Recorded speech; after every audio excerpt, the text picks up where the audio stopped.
Mwase wenge. Asante sana. Moya yataiwe. Amen. Asante sana.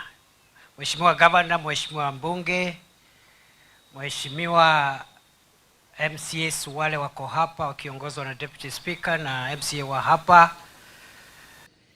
na wale wa viongozi waliotutangulia wakiwemo wale ambao wameongea hapa, amjamboni tena. Nimekuja hapa leo Makueni. Pole nilifika mapema, lakini hii kazi yetu inakuanga ngumu na ni lazima tuanze mapema ndio tuweze kufikia sehemu zingine katika taifa letu. Nimekuja hapa kwa sababu ya urafiki na undugu ambao tuko nao. Sitaki kurudia yale yamesemwa. Huyu gavana wenu Mheshimiwa Mutula tumefanya kazi zaidi ya miaka 10 katika bunge la Seneti. Na wakati tumekuwa pale tumesaidiana. Wakati kuna masuala ya Makueni tunatetea hayo masuala tukiwa pamoja. Wakati kuna masuala ya ile jimbo nilikuwa nawakilisha la Tharaka Nithi, huyo Mutula pia alikuwa anaungana na sisi na tunafanya kazi pamoja, tukakuwa marafiki na tukakuwa ndugu. Kwa hivyo ukiniona hapa sijapoteza njia. Nimekuja hapa kwa sababu nimefuata ndugu yangu ili na mimi niendelee kumsupport kama vile amenisupport hapo mbeleni. Vile vile Mheshimiwa Jessica ni mama ambaye ni mheshimiwa wetu hapa, amefanya kazi nzuri sana. Tumefanya kazi na yeye pia akiwa bunge la kitaifa, mimi na Mutula tukiwa Senate. Na yeye ni wale wa kina mama viongozi category A wale wako pale mbele. Na nishukuru Mama Agnes Ndetei kwa sababu wewe ndio ulifungulia msichana yako Jessica njia. Wewe ulikuwa kiongozi shupavu siku zile na hiyo njia ndio Jessica amefuatilia. Mimi nikiwa hapa niko nyumbani. Mmesikia waheshimiwa wengine wakiongea hapa wamesema niko na marafiki wengi katika sehemu ya Kambu, Makindu. Umesikia mheshimiwa mmoja hapa ameongea. Kwa hivyo nikiwa hapa niko nyumbani na nafurahi vile mmekuja kwa wingi hata kama ni asubuhi. Mheshimiwa Jessica ananiambia kama ningengojea kidogo tu hii dunia ingekuwa imejaa. Ni kweli? Lakini pia hao ni watu wengi. Wao idadi hao watu wakati kama huu, wacha ni washukuru. Na hatutakaa sana kwa sababu tungetaka pia nyinyi mrudi katika shughuli zenu za kujenga taifa na kutunza familia zenu na kutafuta riziki ya kila siku. Si ni kweli? Nimekuja hapa Makueni kwa sababu siku kama mwezi mmoja umepita sasa, tarehe 14 Februari, serikali iliongeza idadi za utawala katika taifa la Kenya, na zile kaunti ambazo zilinufaika zilikuwa kaunti 31 katika kuongezewa idadi za utawala, sub counties, divisions, locations na sublocations. Zile zimebaki ambazo ni kaunti 16 zitapata pia nafasi zao za kuongezewa maeneo ya utawala. Na ukiangalia hiyo orodha ya ile kaunti 31 ilipata nyongeza ya sub county division ambazo ni tarafa, location na sublocation. Makueni is number 1 in the whole country. Sijui kama mmesikia vile nimesema. Katika zile 31 counties ambazo ziliongezewa county ndogo, tarafa, location na sublocation, ile ambayo imepata zaidi kuliko zote Kenya nzima ni kaunti ya Makueni. Kwa hivyo hata kama niko hapa kuanzisha rasmi hii sub county mpya, na nishukuru Governor, nishukuru Jessica, hao watu wameishi pale ofisi yangu kunikumbusha maneno ya hii sub county, na ndio uliona wakati nilifanya gazette notice Kenya nzima niliongeza sub county kama 15 hivi. Ya kwanza ilikuwa Kambo. Ya kwanza katika hiyo orodha ilikuwa Kambo, na ndio imekuwa ya kwanza ya kuanzishwa rasmi, zile zingine bado. Kwa hivyo nashukuru hao viongozi wenu, wanafanya kazi nzuri. Jessica and Governor Mutula, you are doing a beautiful job for your people. Niseme ya kwamba hata kama nimekuja hapa kuanzilisha sub county yetu ya Kambo, na pia kuwaletea ule ambaye atakuwa naibu commissioner wa kwanza, first deputy county commissioner DCC, ama mkuu wa wilaya, kuna sehemu zingine huko chini ambazo pia tuliongeza katika hilo gazeti rasmi la serikali. Kwa hivyo hapa Makueni, tofauti na sub county ya Kambo, pia tumeongeza tarafa 4 mpya. Tarafa ya Kidhungo huko Mboni West, tarafa ya Kikumbulio kule Kibwezi sub county, tarafa ya Kavete huko Makindu sub county, na tarafa ya Kikoko huko Kilungu sub county. Na mimi najua hizo division bado hazitoshi, mnataka zingine, si kweli? Si viongozi wenu wamesema hapa mngetaka zingine? Tumekubaliana na Governor Mutula na Mama Jessica na wale wabunge wengine kutoka Makueni, mufanye another round of public participation, na mufanye kazi na County Commissioner Henry Wafula ambaye umeona hapa. Nimewaletea a very effective County Commissioner hapa Makueni. He's a very experienced officer, very well seasoned, knows how to interact with members of the public and leaders. So you work with these leaders, County Commissioner, so that next time when we are doing another round of gazettements, we can also remember again Makueni. Lakini sasa mngojee tu kidogo, ndio wasiseme waziri tu anajua Makueni. So mngojee, nimehakikishia, you can sit down County Commissioner, nimehakikishia Governor na Mheshimiwa Jessica, nimemwambia ile mambo yote Makueni mnahitaji kutoka ofisi yangu nitawapatia. I'll give you all what you want. Lakini tuende tu namna hii pole pole, tunafanya Makueni, tunaenda Masaku, tunaenda Samburu, tunaenda Kisumu, Taita Taveta, Mombasa, tunarudi Makueni. Si namna hiyo? Au tunaenda safari nyingine namna hii tunarudi Makueni. Si namna hiyo? Kwa hivyo tuko na one new sub county. Awali tulikuwa na sub county 9 hapa Makueni, sasa zimefika 10 kwa sababu ya Kambo. Tuko na division 4 na vile vile tuko na location mpya 28 hapa Makueni, na tuko na sublocation mpya 48 hapa Makueni. Na nataka tu niseme tumezigawa zile locations na sublocation kwa sub county zetu zote za hapa county ya Makueni, ili pia tuwe na usawa hata katika county yetu ya Makueni. Katika Makueni sub county tumeweka location ya Unoa, location ya Kambimawe, location ya Kaumoni na location ya Chawasini.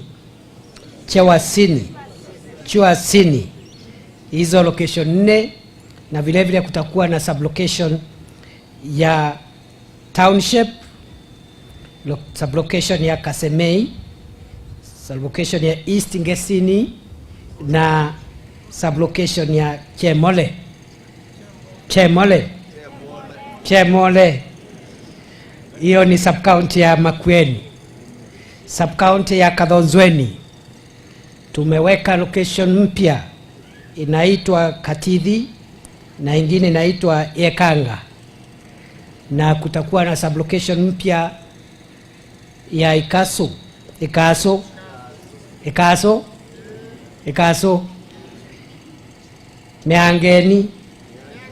Miangeni, Nzeveni, Kyunyu na Kiuku, hizo 5. Na pia tuko na Mbooni sub-county, tumeweka location mpya zingine, Uvani na Emale. Alafu sub-location zitakuwa Mumoni, Wamboli, Uvani, Wanzaoni. Katika Kibwezi sub-county tumeweka location mpya 4, Kalungu, Ngandani, Kathioka na Angulu. Skadhiaka. Alafu sub-location ni Kibwezi Township, Kalamba, Kwa chai.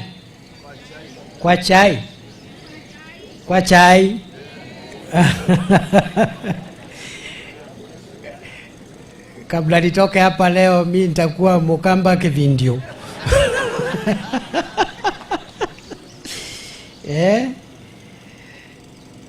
Makindu sub-county tumeongezea location mpya, Ndia, Miangeni, Itulani, Kanani. Muka sub-county tumeongeza location ya Olo, Kiongwani, Masokani, na sub-location ya Olo, Kaloli, Konza, ICT Mtimoja na Mwangini. Katika Kilungu sub-county tumeongeza location mpya, Kauti, Changa, na sub-location ya Kivungi, Nyani, Kwaloli, Chale, Kituyoni, Kadhangathini. Kambu sub-county tumeongeza location mpya ya Karatini na sub-location ya Dwa, Usalama, Dua, Usalama, Kikwasoni, Songea na Angiloni. Katika sub-county ya Nzaoi tumeongeza location 5 mpya, Mariaume, Ndovea, Kinyililia, Tatini na Madha. Na sub-county zitakuwa Kalema, Changwazi, Ndwani, Mbeu, Kinyo, Nzai, Mbudhani.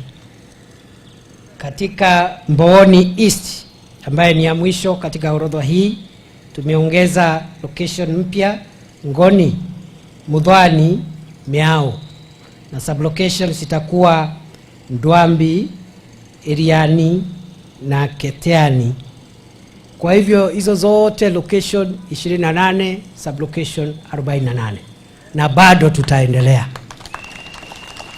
Ile mmeomba hapa division, location dini, tutashughulikia kama serikali, na kuna ile procedure ambayo inatumika ambayo ni ya public participation, na mwenye kufanya hivyo ni ni deputy county commissioner under the supervision of the county commissioner. Alafu inapita inaenda kwa region, inakuja Harambee House, ndio tukitangaza tuweke kwa gazeti. Mtu hawezi enda kotini kupinga ile new units. Hiyo ndio procedure. Kwa hivyo as soon as you're ready you come, alafu nitawapanga. Si namna hiyo? Niseme ya kwamba vile viongozi wetu hapa wamesema kuna zingine zilikuwa gazetted mapema huko 2017 na bado hasijakuwa operational. Si ni kweli? So immediately naanza na all gazetted subunits or all gazetted administrative units hapa Makueni. Will make them operational. I am going to give the county commissioner the authority ya kuadvertise all locations ambazo hazijakuwa operational ili tuzifanye operational in the next 1-2 months.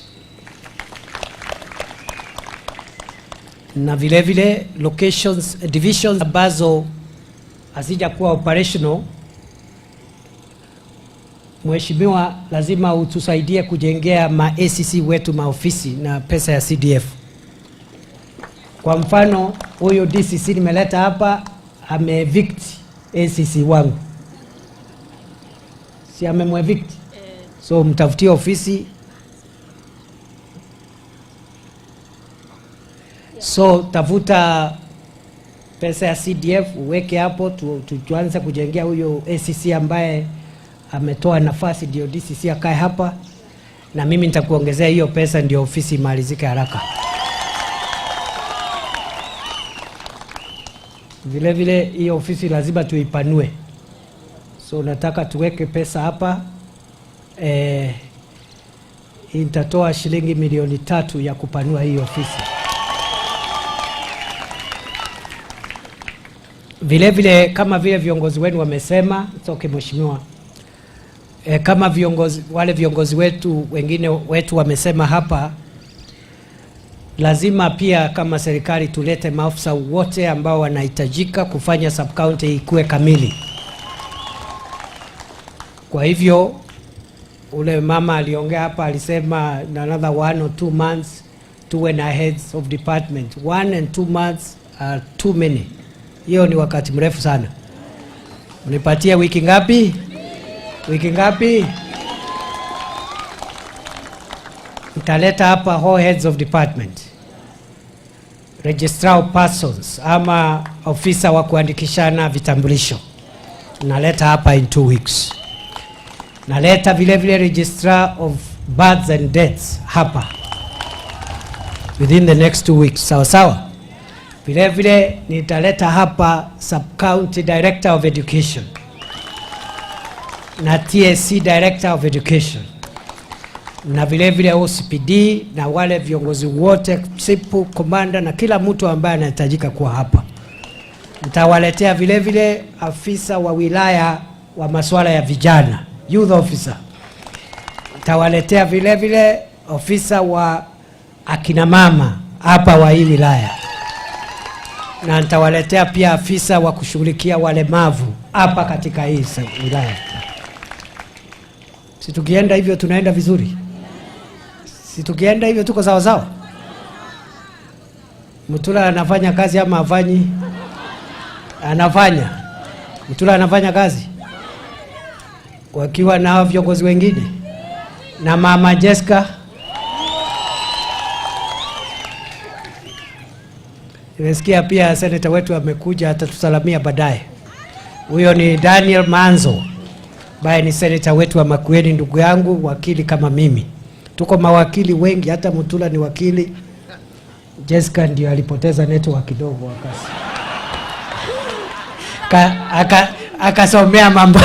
Akasomea mambo ingine ambayo ni muhimu, lakini sisi lakini pia she is an expert. She is also an expert yako na plan ya kuwa wakili through the back door.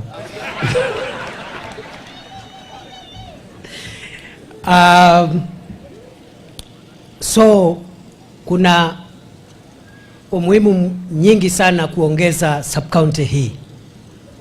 Kuendelea mbele tutapatia hii sub county code yake, ili wakati tunaajiri maafisa wa polisi, maafisa wa vijana wa taifa NYS, maafisa wa shirika la kulinda wanyama, maafisa wa jeshi KDF, walimu, na wakati tunaajiri wafanyikazi wa umma katika taasisi zote na vitengo vya usalama, recruitment itakuwa inafanywa hapa.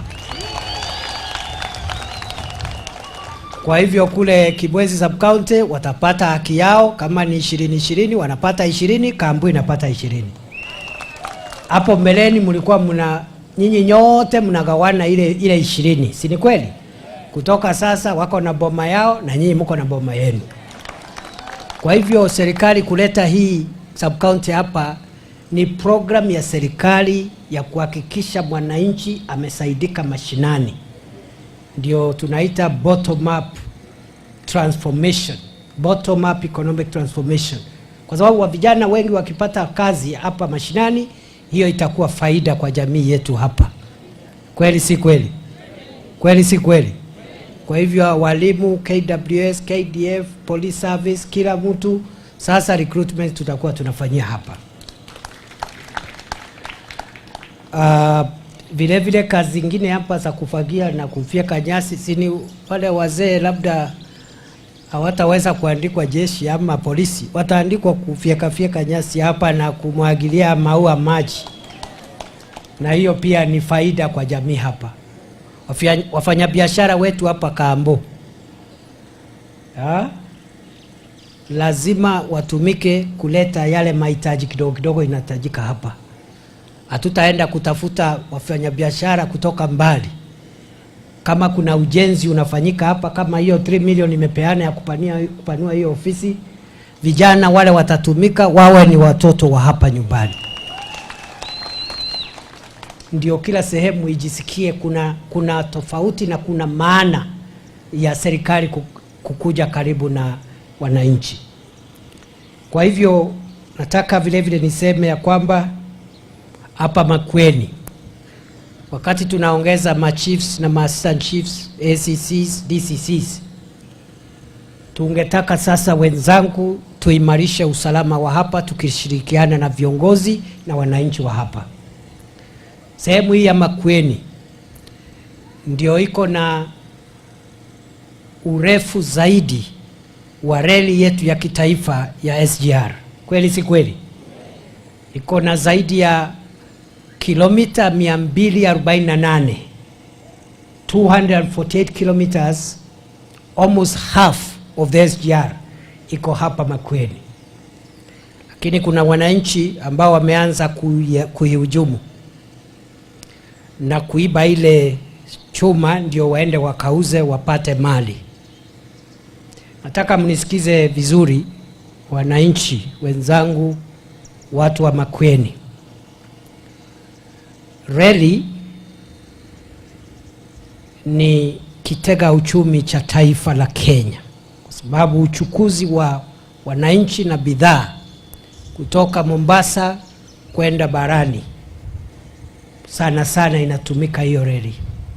Na reli inabeba watu wengi na mizigo mingi ya dhamani kubwa ambaye ni muhimu kwa kukuza uchumi wetu. Wale wananchi ambao wanavamia reli na kuharibu muundo msingi wa reli,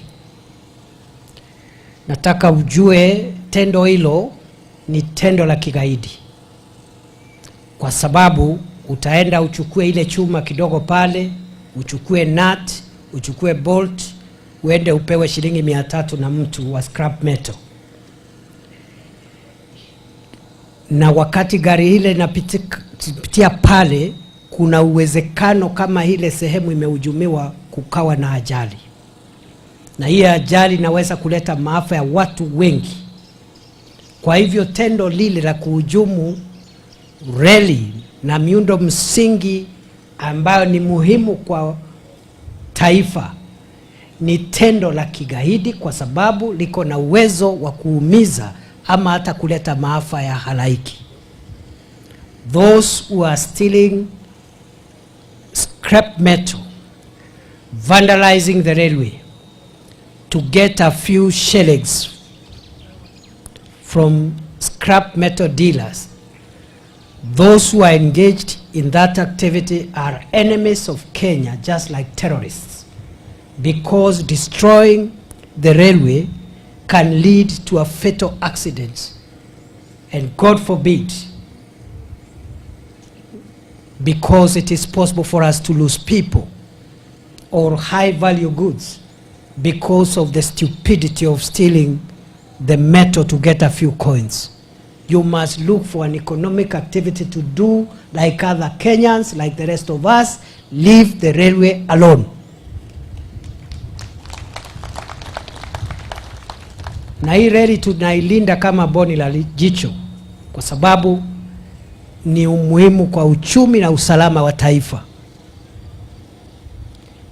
Na wale watu waovu ambao wanahujumu usalama wa taifa ni wale wanachangia katika maafa ya Wakenya, wakiwemo wale ambao wanaiba chuma katika reli.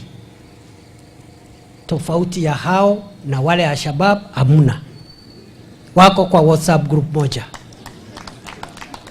Kwa hivyo hao maafisa nimeongeza hapa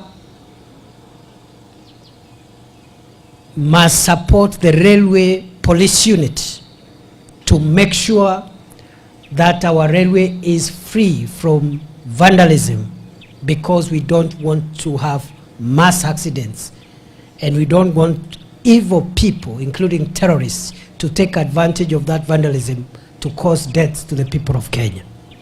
Sijui kama tumeelewana.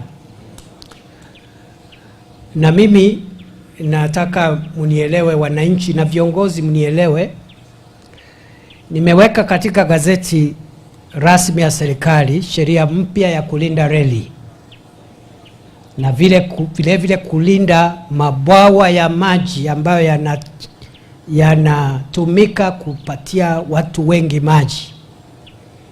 Hata hii bwawa letu la Thwake likikamilika nitaweka katika hiyo gazeti.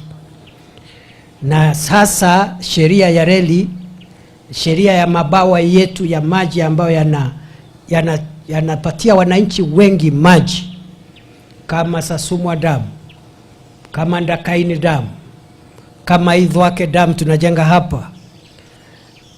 The law governing critical infrastructure now is the Protected Areas Act, Cap 204 of the laws of Kenya. Any person found within the vicinity of a protected facility, including the railway, critical water reservoirs, will be dealt with in accordance with the Protected Areas Act. That is the most serious and most punitive law. It is the law that guards State House. Ile facility, ile sheria inalinda ikulu ya rais. Usalama pale ndio inalinda hii reli. Na ofisa wa usalama akupate pale bila idhini, ako na ruhusa kulingana na hiyo sheria. Mtula utasomea hawa wananchi hiyo sheria. Read the Protected Areas Act. Hakuna procedure kuuliza swali ama ya kukutia mbaroni. Sheria inakubali akusafirishe mara moja ufike kwa shetani. Tunaelewana jameni? Tumesikizana? Leave the railway alone. Leave critical infrastructure alone. Those are national security assets. They are important for the security of our nation. They are important to be protected so that we don't have large-scale loss of lives. Kama hii damu yetu ya Thwake, can you imagine an evil person aende pale afanye maajabu pale? Si watu wengi wataumia? Si watu wengi watapata maafa? So we protect it with the highest legal standard. Na kupatikana pale hakuna swali, hakuna procedure, ni safari ya shetani. Tujui kama tunaelewana Makueni. So kaa kando na reli. Kaa kando na reli. Tuko na shida ya ndovu kusumbua wananchi hapa. Nimeamrisha team yangu ya county ihakikisha kwamba katika muda wa wiki 2 wameketi na wameniletea suluhisho ya shida ya hii ndovu inasumbua wananchi hapa. I have also directed the county security team of Makueni and the county security team of Taita Taveta to have joint sittings under the chairmanship of Henry Wafula, County Commissioner Makueni, and Josephine Onunga, the County Commissioner of Taita Taveta. And in 2 weeks, you must come with a win-win and a fair outcome so that we can resolve permanently the problem of Mtito Andei between Makueni and Taita Taveta. And you must work with leaders. The Makueni team must work with the Makueni leadership, and the Taita Taveta leadership. Sisi walinda usalama hatuingilii maneno ya siasa. Kazi yetu ni kufanya haki na kudumisha utaifa. Kwa hivyo ile mzozo iko pale Mtitoandei ni ya kibiashara, sijui revenue, sijui nini. Sisi unajua tunalinda Kenya nzima. Lakini vile inaendelea hiyo msoso wa biashara na revenue utatuletea shida ya kiusalama. Kweli si kweli? Kwa hivyo the two teams in 2 weeks I need a solution ili nikuje hapa tumalize hii shida ya kusumbuana na majirani hapa. Watu wa Taita Taveta ni watu wetu. Watu wa Makueni ni watu wetu. These are brothers and sisters. All of us are in the Republic of Kenya. Vile vile kuna shida ya Kalovo. Ni Kalovo? Kalovo. Ile pombe ambayo wazee wetu na vijana siku hizi hata wamama wazee badala ya kwenda kutafutia jamii zetu riziki wanaenda wanakaa kwa pombe hiyo ya Kalovo kutoka asubuhi mpaka jioni. Kuna hata shida ingine ya hizi vileo vya sumu ambavyo vinawekwa katika chupa. Watoto wanakunywa na kuzirai. Si ni kweli? Hiyo tumesema kama serikali ya kwamba vileo ambavyo havija itimu viwango vya afya na viwango vya usalama wa umma, vileo hivi tumefunga viwanda vyote ambavyo vinatengeneza vileo hivyo katika Jamhuri ya Kenya, and they have to apply afresh so that only those who meet quality and public health standards can be licensed. Na wale ambao wanatumika kusafirisha hiyo vileo, kupatia watoto bangi, kama hapo Emali kuna shida ya bangi pale Emali, wale watu wote wanatumiwa kusafirisha ama kuhifadhi hiyo pombe ya sumu na madawa ya kulevya. Tumesema kwanza kabisa tuna kushtaki na sheria ya ugaidi, kwa sababu unaua watu wengi. Kama wale watu wamekufa pale Kirinyaga, watu 20 kutoka kijiji kimoja. Hatutangojea tuwe na maafa ingine kama hiyo. Kwa hivyo tumesema vile vile ukipatikana wewe ndio unasafirisha hiyo gari yako, tutaitoa kama serikali. You will forfeit that vehicle if it is being used to transport illicit alcohol or drugs. Vile vile tutatoa jengo lolote na tutailiharibu jengo lolote ambalo linatumika kuhifadhi madawa ya kulevya na vileo vya sumu. So we are going to be asking for ancillary orders from our courts. When we catch you transporting drugs and illicit alcohol, you forfeit the vehicle, and the building that is used to store drugs and those toxic drinks, that building will be destroyed completely, and any assets will be forfeited to the state, and those assets will be sold, and the money will go to a fund which will rehabilitate the victims of your crime.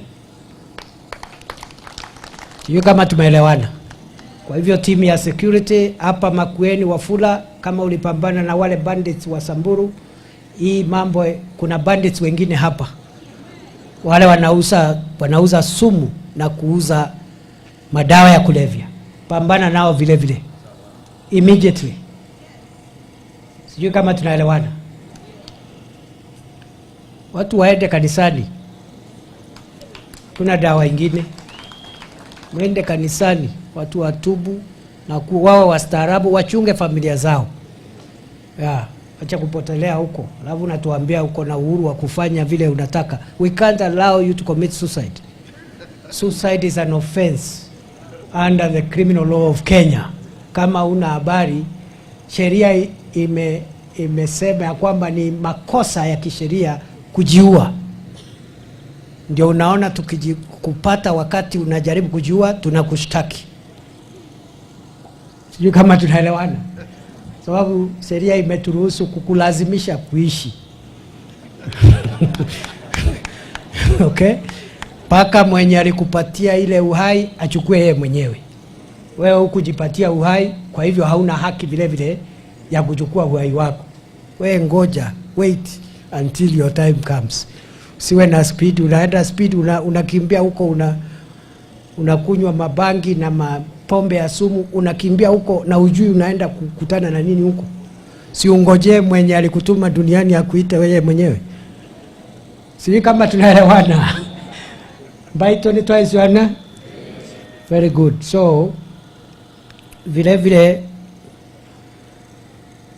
kuna watu wazima wachache wako na tabia mbaya ya kusumbua watoto. Musikize vizuri. Kuna wanaume wazima, watu wazima, mtu ako na ndevu, mtu mzima ako na miaka yake, anaenda kutafuta mtoto mdogo na kufanya naye mapenzi. Sheria haikubali. Sijui kama tunaelewana. Wengine wamejaa ushetani mpaka wanaharibu watoto wao ama watoto wa familia yao. Lazima tulinde taifa na tulinde watoto wetu. Ukipatikana na mtoto, mambo yako inaishia hapo. Sijui kama tumeelewana. Yes. Wewe mzee, wewe kijana, enda tafuta mtu ya rika yako. Wamama ni wengi hapa Kambu. Yes, there are enough grown up women. Sijui kama tunaelewana. Si lazima tusaidiane. Na hiyo ndio kazi yangu sasa nikiwa waziri wa usalama. Look for a grown up like you. Hata wamama wengine wanasumbua watoto wanaume. Tafuta mtu ya rika yako. Umeelewana?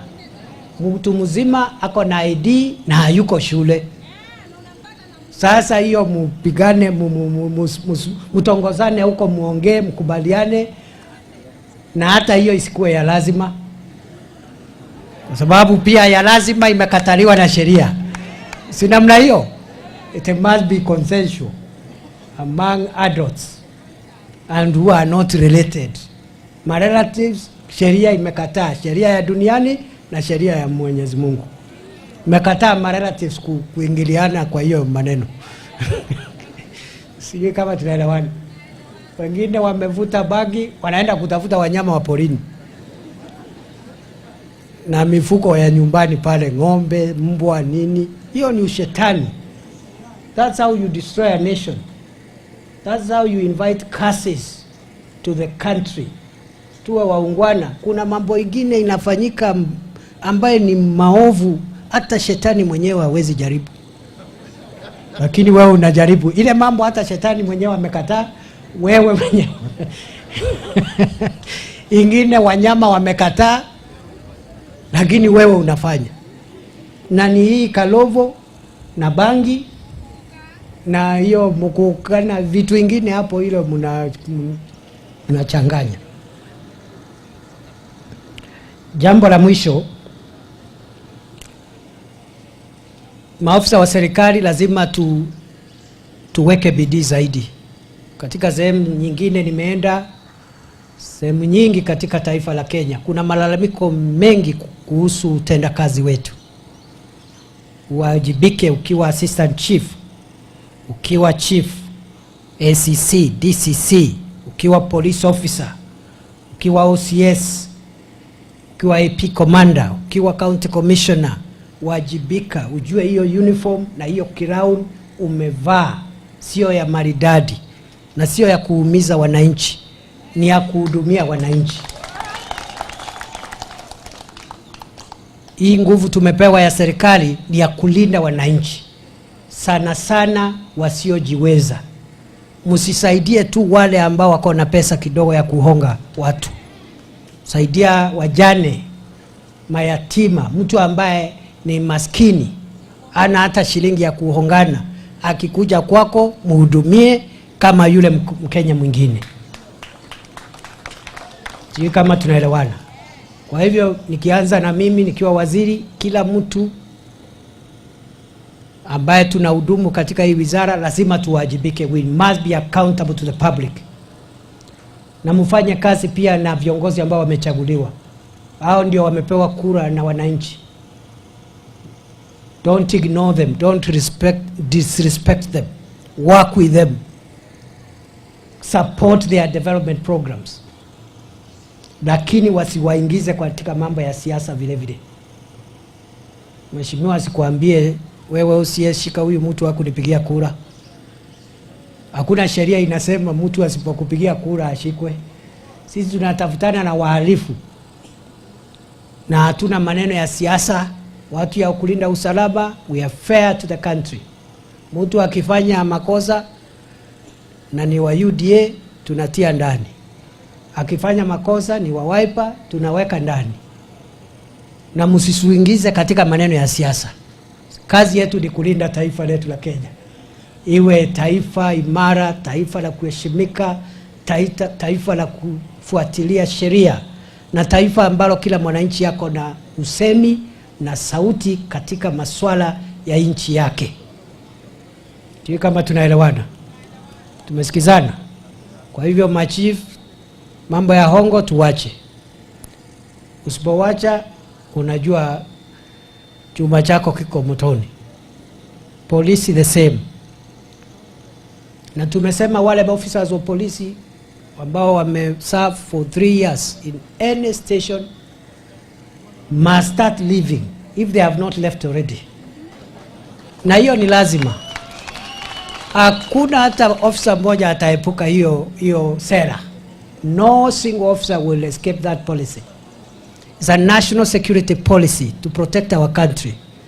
Kwa sababu kama umekaa station moja miaka 12, miaka 7, miaka 17, ulikuja ukiwa kijana, ukafungua butchery hapo, ukaoa msichana wa hiyo village, sasa bibi yako ako hapo, your father-in-law ako hapo, how do you expect to enforce the law against your father-in-law? Si utakuwa conflict of interest. So wale 3 years and above, under every county security team. I'm now in Makueni. I hope County Commissioner Henry Wafula and your team with the CPC here sit down and trace the service periods of every police officer within Makueni County. Let me have the list. I will push the Inspector General and the National Police Service Commission. They must leave those who have stayed for more than 3 years. And there is no way out of that. Ule mtu atutransfer tu ni chief na assistant kwa sababu kazi yao ni ya kusuluhisha mashida ya jamii pale. Na mtu hawezi toka mbali kusuluhisha mambo ya familia pale. So, sisi, that's another assignment. You have about 2 weeks also to finish that assignment. Thank you. Tunaenda vizuri. Sasa nikiwaachia DCC niende kuna makosa? Kuna makosa? Mungetaka nirudi tena? Are you sure? Niwaongezee hata ile mambo ingine imebaki? Niwamalizie hii mambo ya ndovu? Niwamalizie hii shida yetu na jirani hapa ya Mtito Andei? So nirudi. Lakini mkiniona hapa saa 2, si mnajua pia kuna mtu amenituma hapa. Ule ameniajiri kazi. Mnamjua? Si afadhali huyo mwenyewe akuje badala ya mimi. Mungenituma na salamu kwake. Yeye ndiye aliniamuru ni gazeti hii sub county. Yeye ndiye aliniamuru nitie kidole ya kupatia Makueni 4 divisions, 28 locations, 48 sub locations. Mpigieni makofi. Kama angekataa mimi ningezama pamoja na nyinyi. Na urafiki yangu na Mutula na Jessica haingesaidia. Sijui kama tunaelewana. Ni salamia rais. Salamia rais. Nimwambia atembea hapa. Na kiongea mzuri mtasikizana. Asante sana. Nataka sasa, before I install the DCC and leave, nataka Senator Manzo tu 1 minute tusalamie, sababu umechelewa, lakini uchunge usichelewe mbinguni bro.